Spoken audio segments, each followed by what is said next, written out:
नमस्कार जीवन को आपको स्वागत मु हूँ कर्ता जी कि मो कर्म बा कार्य को कर चलची आउ आपण श्रोता बा द्रष्टा जे कि आपण मूल्यवान समय दे यही जिनसटा को देखा चाहते आशा करुच्ची यही जिनस आपण को कर उपयोग आसे आउ यही वीडियो करिवार उद्देश्य है मो जीवन को टिके से टिके पॉइंट 0.01% भी भल करने को चेष्टा करुँची आउ निज जीवन परिवर्तन करने को चेष्टा करुँची।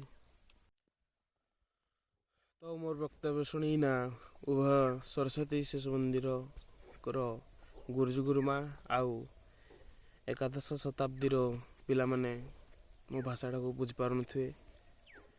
गुरुजी गुरुमा माने मो कथार व्याकरण शुणी ना विरक्ति भाव प्रकाश करुथे आउ पिला माने मो कथाबार्ता शुणी ना बुझी ही पार नुथे।